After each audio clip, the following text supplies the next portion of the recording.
नमस्कार दोस्तों, आज की ताज़ा तरीन खबरों में आपका स्वागत है। चलिए नज़र डालते हैं आज की हेडलाइन पर। देश में कोरोना संक्रमित का आंकड़ा 78,000 के पार।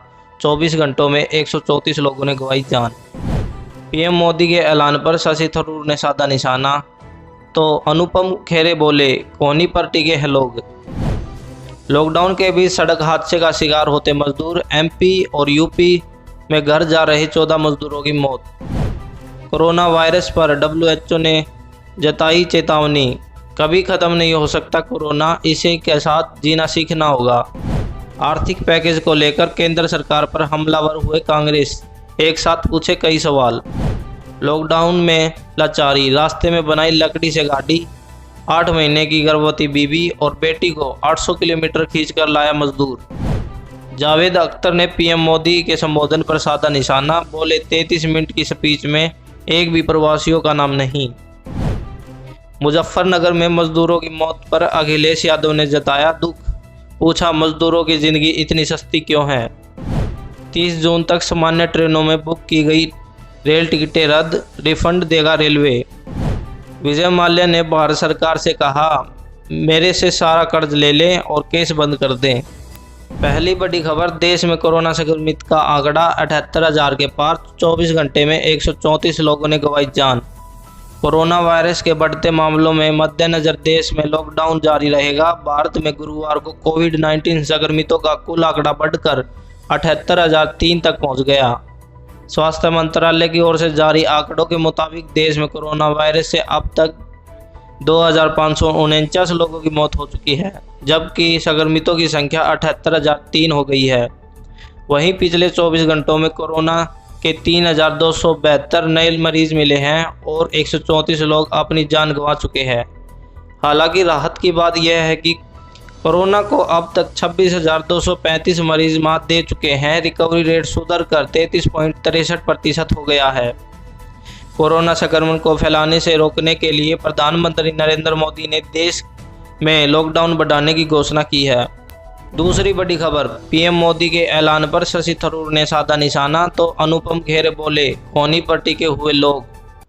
कोरोना वायरस की दहशत के बीच पीएम मोदी ने मंगलवार शाम को राष्ट्र को संबोधित किया। इस दौरान पीएम मोदी ने 20 लाख करोड़ रुपए का एक पैकेज 2020 के देश की विकास यात्रा को आत्मनिर्भर बनाने के लिए देने का ऐलान किया। साथ ही मोदी ने लॉकडाउन 4 को लेकर भी जिक्र किया।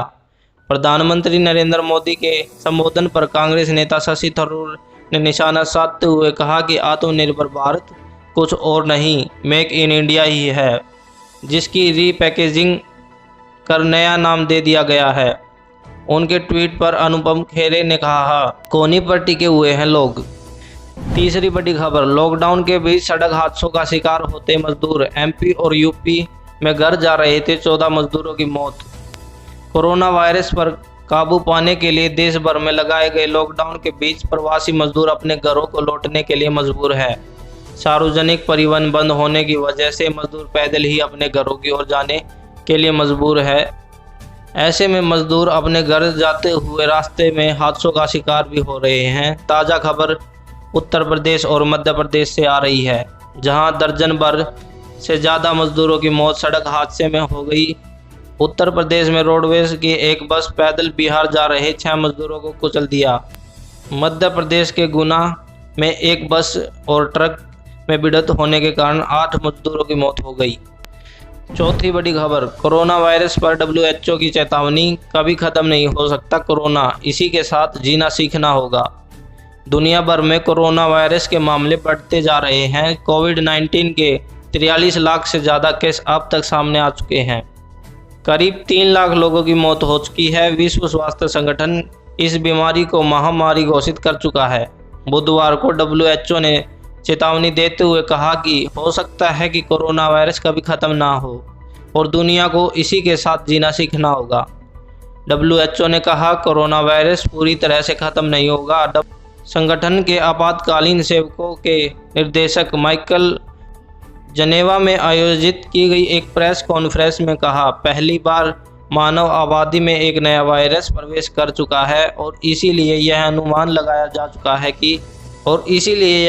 लगाना बहुत कठिन है कि हम उस पर कब हावी होंगे।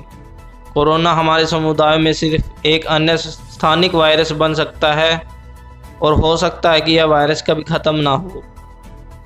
पांचवी बड़ी खबर, आर्थिक पैकेज को लेकर केंद्र सरकार पर हमलावर हुए कांग्रेस, एक साथ पूछे कई सवाल। कोरोना वायरस की वजह से लॉकडाउन का सामना कर रहे देश की आर्थिक सेहत सुधारने के लिए प्रधानमंत्री नरेंद्र मोदी ने 20 लाख करोड़ रुपए के पैकेज का ऐलान किया है। मंगलवार को देश के नाम अपने संबोधन में पीएम ने कहा कि इस पैकेज का इस्तेमाल देश के हर वर्ग, किसान, मजदूर, लघु उद्योग और कामगारों की मदद में लाया जाएगा। पीएम की इस संबोधन के एक दिन बाद वित्त मंत्री निर्मला सीतारमण ने इस पैकेज से मिलने वाली राहत के बारे में विस्तार से बताया। देश की आर्थिक गतिविधियों को गति देने के लिए सरकार की ओर से कई राहतों की घोषणा की गई है। इन ऐलानों को जुमलेबाजी की ही करार दिया है। कांग्रेस प्रवक्ता रणदीप सुरजेवाला ने ट्वीट कर कहा है कि जुमले बनाने से पहले पीएम और एफएम जाने 13 करोड़ परिवारों को 7,000 व राशन कार्ड निर्णय क्यों नहीं लिया गया। श्रमिक व मजदूरों की घर वापसी का इंतजाम, राहत व राशन क्यों नहीं। किसान के खाते में 10,000 क्यों नहीं। 7 करोड़ दुकानों के लिए क्या और मध्य वर्ग से मुंह क्यों मोड़ा। छठी बड़ी खबर, लॉकडाउन में लाचारी, रास्ते में बनाई लकड़ी से गाड़ी। 8 महीने की गर्भवती बीवी और बेटी को 800 किलोमीटर खींच कर लाया मजदूर। प्रवासी मजदूरों की घर वापसी की इससे मार्मिक तस्वीर शायद ही पहले देखने में न आई हो। बालाघाट का एक मजदूर जो कि हैदराबाद में नौकरी करता था, 800 किलोमीटर दूर से एक हाथ से बनी लकड़ी की गाड़ी में बिठाकर अपनी 8 महीने की गर्भवती पत्नी के साथ अपनी 2 साल की बेटी को लेकर गाड़ी खींचता हुआ बालाघाट पहुंच गया। कुछ दूर तक तो इस मजदूर ने अपनी बेटी को गोद में चलना शुरू किया, लेकिन रास्ता लंबा होने के कारण रास्ते में ही लकड़ी और बांस के टुकड़े से गाड़ी बना दी और उसे खींचता हुआ अपनी मासूम बेटी के लिए वह 800 किलोमीटर दूर पैदल चलता आया। 7वीं बड़ी खबर, जावेद अख्तर ने पीएम मोदी के संबोधन पर साधा निशाना, बोले 33 मिनट की स्पीच में एक बार भी। कोरोना वायरस के बीच बीते दिन पीएम नरेंद्र मोदी ने राष्ट्र को संबोधन किया, जिसमें उन्होंने देश को आत्मनिर्भर बनाने 20 लाख करोड़ का आर्थिक पैकेज और कई जरूरी घोषणाएं की। पीएम मोदी के संबोधन को लेकर हाल ही में मजदूर लेखक जावेद अख्तर ने ट्वीट किया कि वो जो सोशल मीडिया पर खूब वायरल हो रहा है। जावेद अख्तर ने अपने ट्वीट में लिखा, 20 लाख करोड़ का आर्थिक पैकेज राष्ट्र के लिए वाकई में एक वरदान है, लेकिन 33 मिनट की स्पीच में एक भी शब्द प्रवासी मजदूरों के लिए नहीं था, जिन्हें इस समय जीवन जीने के लिए सबसे ज़्यादा मदद की जरूरत थी।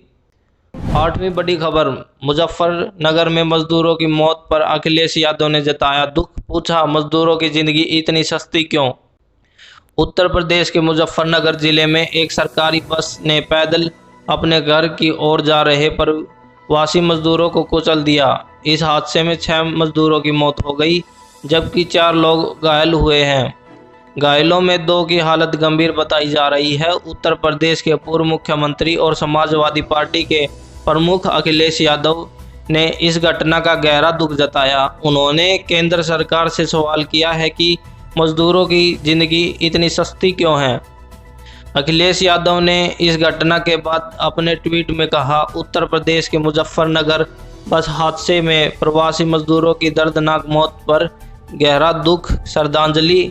पहले ट्रेन और अब बस हादसा, मजदूरों की जिंदगी इतनी सस्ती क्यों। वंदे भारत मिशन में क्या देश की गरीब जनता नहीं आ सकती।